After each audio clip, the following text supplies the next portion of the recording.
Magandang araw po sa lahat po ng ating mga tagapakinig. Narito po muli ang inyo pong lingkod, si Brother Brian Tolentino.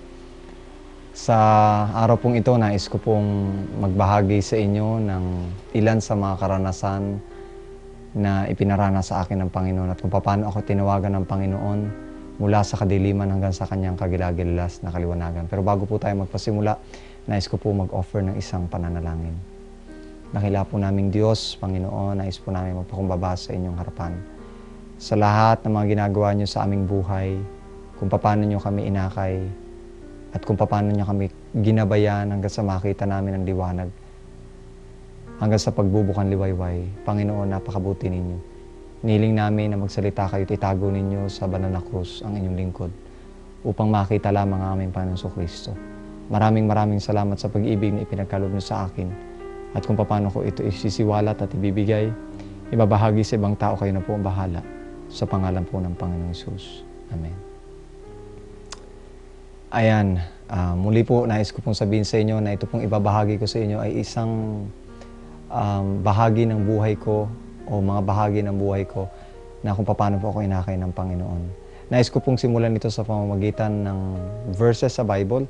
At kung meron po kayong mga Biblia, sabayan po ninyo ako samantalang bubuklatin po natin ang ilan sa mga katotohanan na maggagabay sa akin pong paglalakbay sa aking buhay. Ang una po ay matatagpuan po natin sa aklat po ng Jeremias. Maalala ko po ng bata pa si Jeremias ay kinausap niya ang Panginoon kung talaga bang tinawagan siya. Ilang beses pong kinausap ng Panginoon si Jeremias na siya'y tawagan upang siya po'y magamit ng Panginoon sa isang malaking gawain.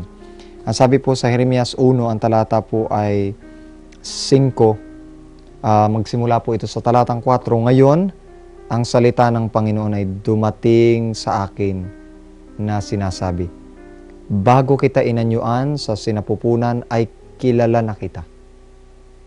At bago ka ipanganak, ikaw ay aking itinalaga.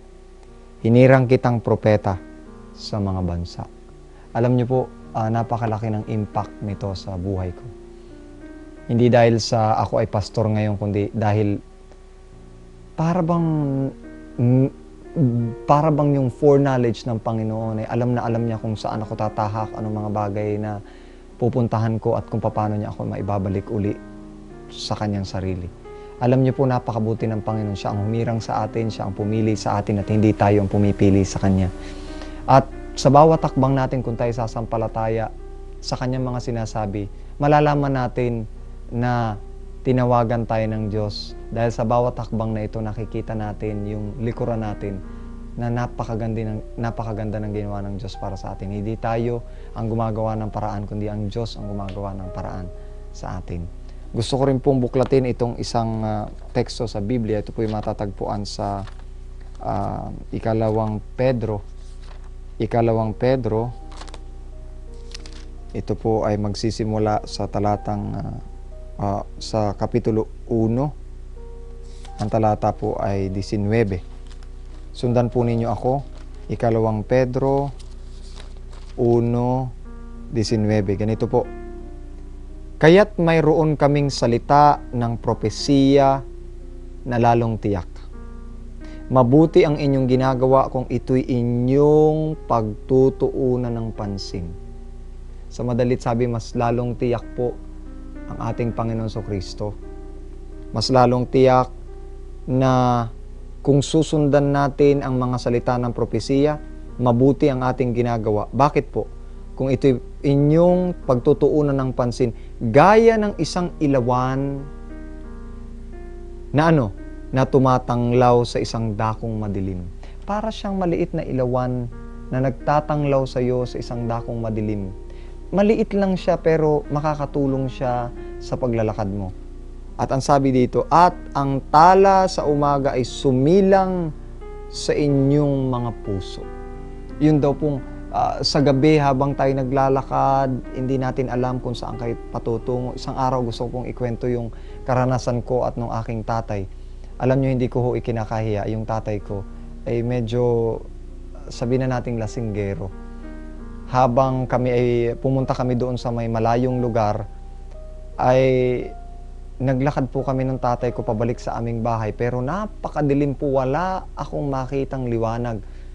Kaya ang ginawa namin, dahil naglalakad po kami sa pilapil ng fish pond at yung fish pond po ay napakaliit lamang, kinapaka pa po namin yun sa matagal na panahon habang umuulan, bumubuhos ang ulan, naglalakad kami pero wala po kaming kailaw-ilaw. Ang tagal-tagal po namin, parang yung 30 minutes po ng paglalakad namin to 1 hour ay para bagang isang napakahabang taon ng paglalakad.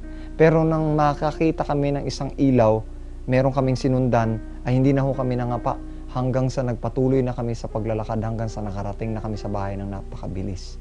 Ganito po ang karanasan ko, ang inyo pong lingkod. Ako po ay pinanganak sa Muntinlupa City, dyan po sa may Tunasan.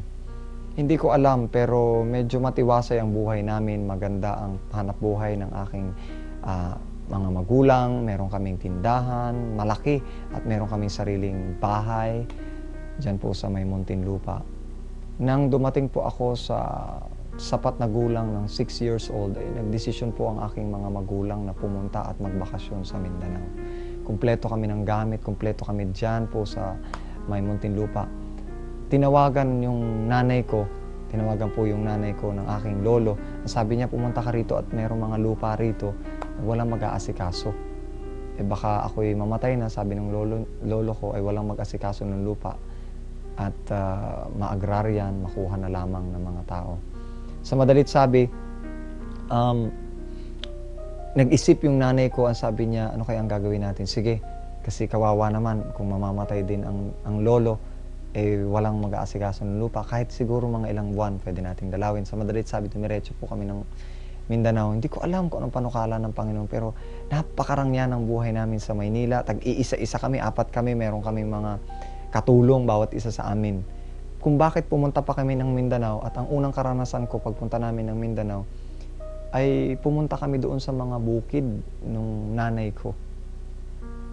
Ikta-iktarya yung kanilang mga lupa, pero walang tanim. So, ang gagawin namin, magtatayo kami ng bahay.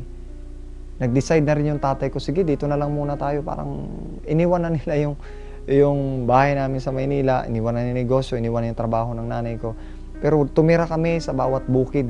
Siguro mga 4 o 5 hanggang 6 na mga bukid na iba-ibang mga lugar. Doon ko naranasan na ang pagkain namin dati ay kanin at bigas. Ngayon naman ang kinain namin ay kamote na isasawsaw sa tinatawag namin ginamos. Isasawsaw namin ito sa mga bagoong, o kaya ang kanin naman namin ay kaning corn o yung mais. Ganun po yung buhay namin. Natuto akong kumain ng kung ano-ano roon na hindi ho namin naranasan noon. Natuto akong magsalita paunti-unti ng salitang Bisaya, natuto ako ng ganito. At bago kami makakuha ng tubig, napakaliit ko pong bata noon, paababa pa kami sa napakatirik na hill o yung mountain, at bababa kami roon hanggang doon, makakuha kami sa isang tinatawag nilang bugak o yung pinagsisibulan ng tubig. Kukuha kami roon at talagang maglalakad na naman kami pataas. Pagka minsan, naranasan ko rin noon na medyo tumitigas yung ulo, palaki ng palaki, na papaluin ako nung tatay ko pagka matigas ang ulo ko. Ito po'y bahagi ng karanasan ko na gusto ko maintindihan yung paano ako tinawagan ng Panginoon hanggang ngayon. Nakukuha siya ng uway. Yung uway po na ito, merong 2 uri ng uway, yung green at saka yung brown. Yung green, pagka pinalo po yan, mababasag yun. So, hindi gaano masakit. Pero yung uway na brown, pagka ipinalo po yan, talagang napakasakit po talaga. At doon naranasan ko na i-mold yung character ko, na ako'y maging masunurin. At minsan, isang araw, di ko alam kung anong nangyari, habang